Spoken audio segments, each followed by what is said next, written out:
with that potential, I don't think there's much we want to talk about for Sunday because it doesn't look like there's anything significant at this time. But what are you maybe concerned about for Monday? Yeah, I mean, so with regards to the forecast here, I mean, there's a slug of moisture that seems to be along the warm front here, and it's going to be tricky with the timing, right? As we always do, we're trying to predict a time period of 3 to 5 hours, and to make to really see those significant impacts from rain events, we want to see the precipitation rates quite heavy, which it looks like it's going to be close to the start of the game, but there's a chance that the rain starts to move out of the area as the game goes on, right? So this is why we're not throwing out an extreme flag at this point, because there's that chance that the game starts to dry out as things go on. But for impacts now on production, the one thing that you have to keep in mind right now is there's an injury in New York, and that Daniel Jones is doubtful to play this game, and you know what that means, right? It's Big Eli back in New York here.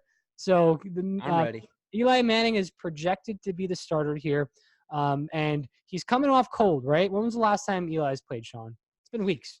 I mean, more than that. I mean, Daniel Jones took over, I think, week 3 or 4. Yeah, against Tampa Bay. So it's been over 10 weeks. Yeah, it's been. I mean, Daniel Jones has been playing a while. Eli was benched fairly early in the season. So yeah, he's like, to your point, he hasn't seen any game action in months. Right. So there are analysts out there in the fantasy community that are projecting that the Giants offense should do better under Eli Manning rather than Daniel Jones. And that you start to wonder about if you're playing the Philadelphia Eagles defense like I am in my playoff matchup. So I did look into Eli Manning's statistics, right? So these are over his career, he's played in 15 games where there was precipitation, right? The career average yards per game, 243 with a 1.5 TD to interception ratio. In games where there's rain, and this is a sample size of 15 games, he's getting up there in age. His yards per game drops to 216 and a half. So that's literally a 25-yard reduction per game. And he also, the most striking thing, right? So when all the folks starting the Philadelphia Eagles defense with Daniel Jones there, Jones has had a significant fumbling problem, right? So everyone's thinking, hey, we're going to get some points here, maybe a touchdown off of a fumble from Daniel Jones. Well, Eli Manning in these 15 games where there's weather has fumbled 12 times. So he's no gem or diamond to speak of as well in the weather. Coming off cold here, I think it's okay to play your Philadelphia Eagles defense still. I'm still playing them, but you have to be a little bit concerned about the passing game in a little bit, I guess you could say, in New York, because the rain might play an impact, but we also saw Philadelphia's secondary is not the greatest. So it's one of these things where you're balancing a weather impact versus a mediocre to not so good defense. Yeah, I mean, are you going to really put your playoff chances on Eli, who's coming off not playing for weeks, in a potentially rain event that he's already proven in the rain he's not a subpar quarterback? I don't know. I'm not playing Slayton. I'm not playing Sterling Shepard. I'm not playing Golden Tate. Evan Ingram's coming back too. What's that? Evan Ingram is Evan Ingram. I mean, that's going to be a little bit. I mean, and we would have to see closer to game time. If it's going to be a washout, I'm not playing Evan Ingram either. If it looks like things can lighten up a bit, that's a potential because Eli Manning has proven he does like to go to the tight end. Yeah. So that may be a consideration. But right now, I'm trying to stay away from pass catchers. Yeah, I think Philadelphia is going to get some turnovers here, whether that be a fumble or an interception. I think that's almost inevitable in this game. As far as the Eagles are concerned, I was looking at Carson Wentz, who's been in the league since 2016. He's an anomaly. He does not seem to be impacted very much by weather, whether that be precipitation or wind. His QBR is still fairly high, actually, in precipitation games. It's a 98, and in warm games like nice weather, mild to warm weather, it's around 88 or 97. So actually, he's higher in a precipitation game. His completion percentage is higher, and his passing yards are higher as well. So and we usually don't see this. Usually we see quarterback play diminish, as we went over in the whirlwind, where every quarterback was pretty much below expectation.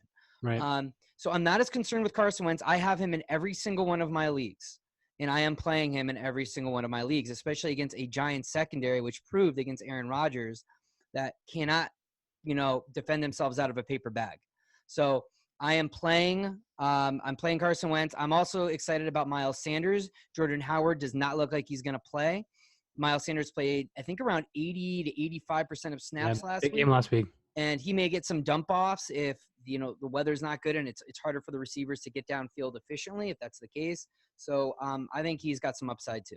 Yeah, and we just saw Alshon Jeffrey come off a really impressive game, right? I mean, I think Wentz's struggles over the last few weeks has been because he hasn't had any wideouts to throw to, right? Now we see one of his favorite targets, Alshon Jeffrey, come back. I believe he went over 100 yards and had a touchdown. So he had a great game. And it sounds like, Sean, that you would feel confident in starting Alshon again this week for your playoff match. Oh, yeah, for sure. I mean, and I can't agree with you more in your point that Carson Wentz did struggle for a while. I mean, he was out Alshon, he was out Deshaun Jackson, Yeah. Nelson Aguilar. There was some receivers in and out, and he was struggling. He was playing some tougher defenses. But with all his pass catchers back except Deshaun Jackson, you have Zach Ertz, you have Goddard there. And the Giants, again, just can't cover, especially in weather.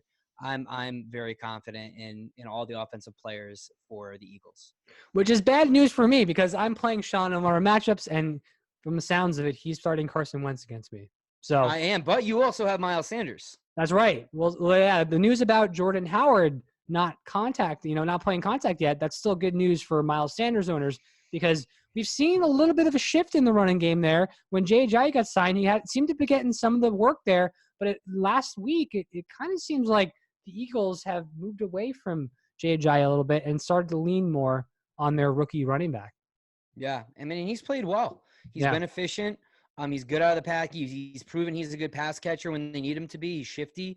He hasn't been the most efficient runner at times, but he gets the job done when he needs to, and they're getting more confident in him. Yeah. So I think that's what we have for the weather report here and our breakdown on the games.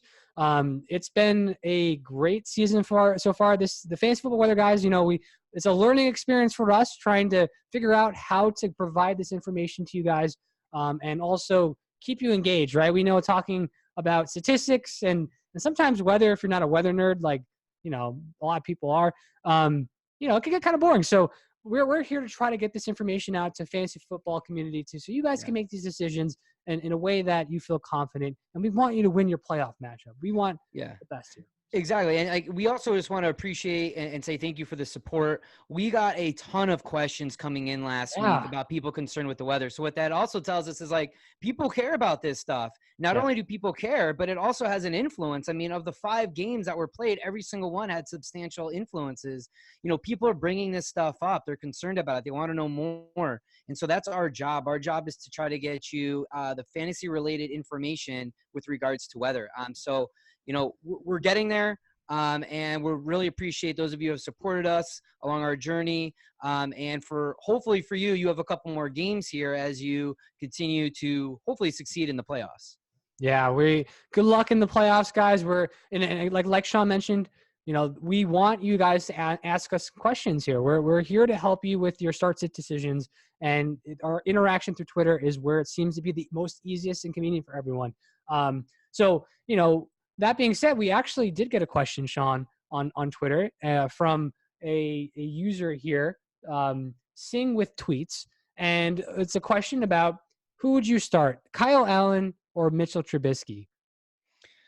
Well, neither of those games have any weather-related impacts. Exactly.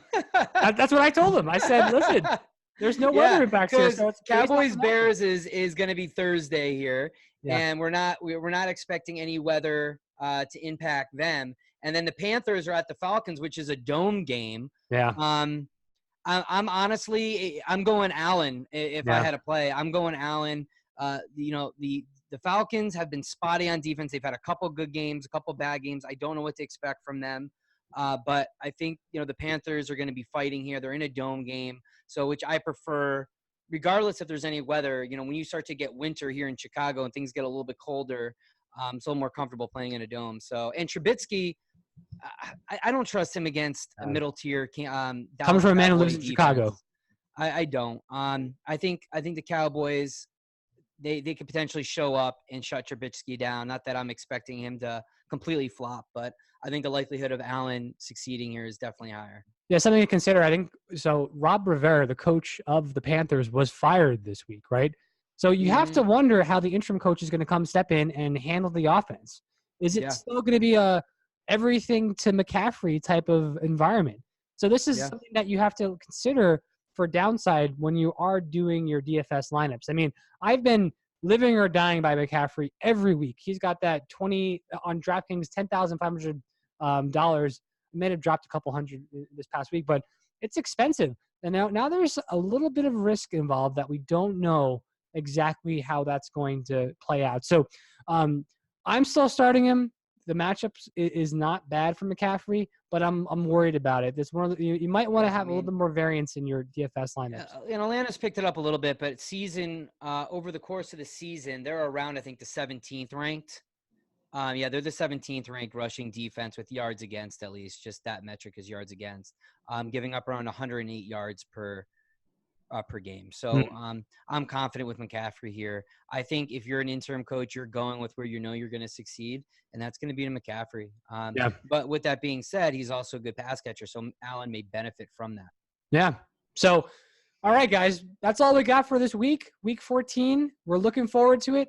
Make sure to keep up to date on our social media outlets on Twitter, Facebook. It's at FFWeatherguys. And as you know, also for anyone watching the YouTube stream, please click the subscribe button. I know Colin's going to be so happy that I mentioned this out here. We gained a good amount of subscriptions last week, so we're going to keep out pumping these videos. We're going to break up those videos into important segments, and we're going to provide that content. So, Sean, good luck in your matchups, except against me. I was going to say the same thing to you. Good luck in whatever other leagues, but in our matchup, and this is our ESPN league, which actually I invited Mike into this year, so this is his first year in the league.